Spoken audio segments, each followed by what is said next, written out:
Raiden, are you receiving? We're still here. How's that possible? The AI was destroyed.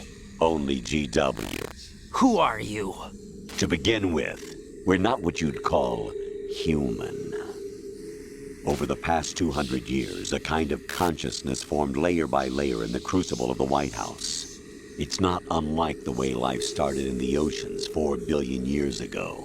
The White House was our primordial soup, a base of evolution.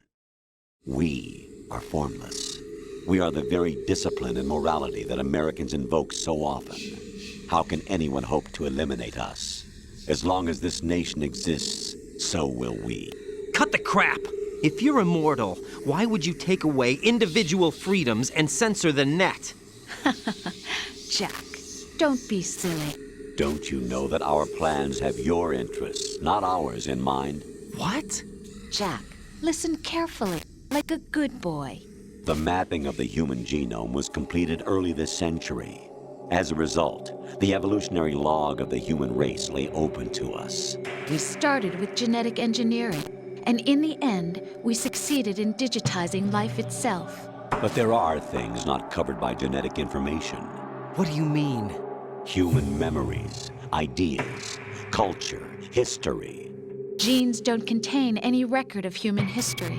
Is it something that should not be passed on? Should that information be left at the mercy of nature? We've always kept records of our lives, through words, pictures, symbols, from tablets to books. But not all the information was inherited by later generations. A small percentage of the whole was selected and processed, then passed on. Not unlike genes, really. That's what history is, Jack.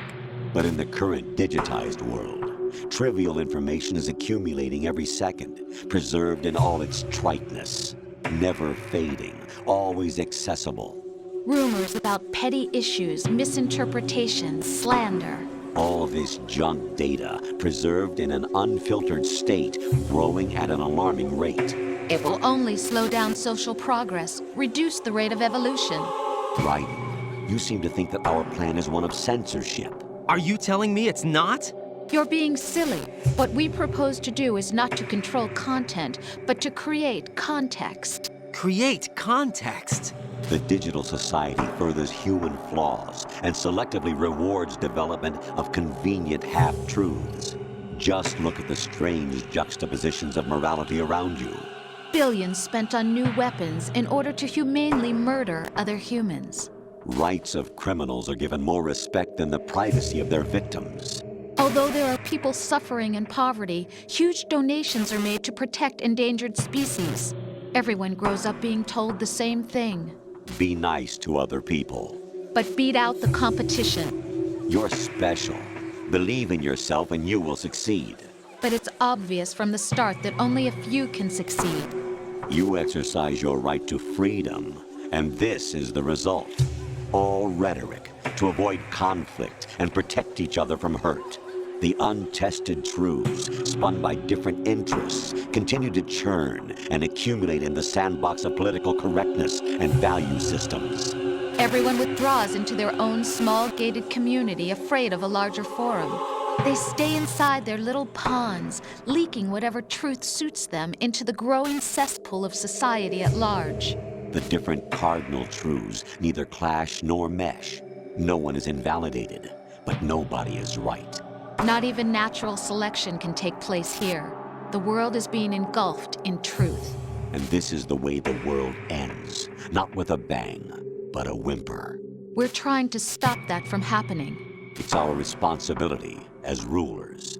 Just as in genetics, unnecessary information and memory must be filtered out to stimulate the evolution of the species. And you think you're qualified to decide what's necessary and not? Absolutely. Who else could wade through the sea of garbage you people produce, retrieve valuable truths, and even interpret their meaning for later generations? That's what it means to create context. I'll decide for myself what to believe and what to pass on. But is that even your own idea? Or something Snake told you? That's the proof of your incompetence right there. You lack the qualifications to exercise free will. That's not true. I have the right. Does something like a self exist inside of you? That which you call self serves as nothing more than a mask to cover your own being. In this era of ready-made truths, self is just something used to preserve those positive emotions that you occasionally feel. Another possibility is that self is a concept you conveniently borrowed under the logic that it would endow you with some sense of strength. That's crap! Is it? Would you prefer that someone else tell you? All right then. Explain it to him. Jack, you're simply the best, and you got there all by yourself. Oh, what happened? Do you feel lost? Why not try a bit of soul searching? Don't think you'll find anything, though. Ironic that although self is something that you yourself fashioned, every time something goes wrong, you turn around and place the blame on something else. It's not my fault. It's not your fault. In denial, you simply resort to looking for another, more convenient truth in order to make yourself feel better. Leaving behind in an instant the so-called truth you once embraced. Should someone like that be able to decide what is truth? Should someone like you even have the right to decide? You've done nothing but abuse your freedom. You don't deserve to be free. We're not the ones smothering the world. You are. The individual is supposed to be weak, but far from powerless. A single person has the potential to ruin the world. And the age of digitized communication has given even more power to the individual. Too much power for an immature species. Building a legacy involves figuring out what is wanted and what needs to be done for that goal. All this you used to struggle with. Now we think for you. We are your guardians, after all. You want to control human thought? Human behavior? Of course. Anything can be quantified nowadays. That's what this exercise was designed to prove. You fell in love with me just as you were meant to, after all. Isn't that right, Jack? Ocelot was not told the whole truth, to say the least. We rule an entire nation. Of what interest would a single soldier, no matter how able, be to us? The S3 plan does not stand for solid snake simulation. What it does stand for is selection for societal sanity. The S3 is a system for controlling human will and consciousness. S3 is not you, a soldier trained in the image of Solid Snake. It is a method, a protocol that created a circumstance that made you what you are. So you see, we're the S3, not you.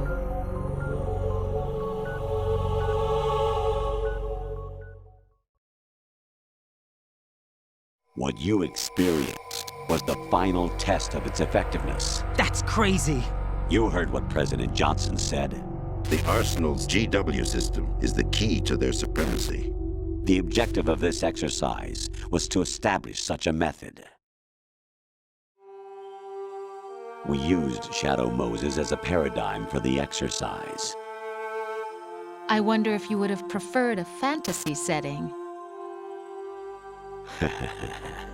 We chose that backdrop because of its extreme circumstances. It was an optimal test for S3's crisis management capacity. If the model could trigger, control, and solve this, it would be ready for any contingency. And now, we have our proof.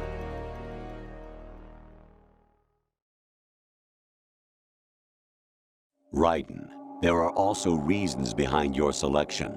Solidus raised plenty of other child soldiers.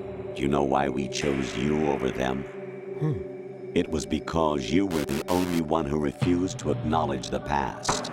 All the others remember what they were and pay for it daily. But you turn your back on everything you don't like. You do whatever you like, see only the things you like, and for yourself alone. Yes, Rose can attest to that. You refused to see me for what I was. I lied to you, but I wanted to be caught. You pretended to be understanding, to be a gentleman.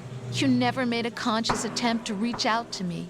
The only time you did was when I gave you no choice but to do so. I was just trying not to. What? Trying not to hurt me? Dear, the one you were trying not to hurt was yourself. Avoiding the truth under the guise of kindness is all that you did. It occurred to you to do nothing but look out for yourself. Even if you claim that it was for my sake, that feeling was nowhere to be seen. In the end, everything was for your sake. I was never part of the picture. Exactly right. So you see, you're a perfect representative of the masses we need to protect. This is why we chose you. You accepted the fiction we've provided, obeyed our orders, and did everything you were told to. The exercise is a resounding success. Didn't I tell you that GW is still incomplete? But not anymore, thanks to you. Your persona, experiences, triumphs, and defeats are nothing but byproducts. The real objective was ensuring that we could generate and manipulate them. It's taken a lot of time and money, but it was well worth it considering the results. I think that's enough talk. It's time for the final exercise. Raiden, take Solidus down. Think again. I'm through doing what I'm told. Oh, really? Aren't you forgetting something? If you die, my child dies. The termination of vital signals from your nanomachines means the death of Olga's child. Not to mention the death of Rose. She's wired the same way. Rose, does she actually exist? Of course I do, Jack. You have to believe me. Damn! It will be a fight to the death. Solidus at least wants you dead. We will collect the necessary data from this last fight. Then we'll consider the exercise closed. So, Jack the Ripper, will it be Solidus, the Patriot's creation, or you, Solidus's creation? Our beloved monsters, enjoy yourselves.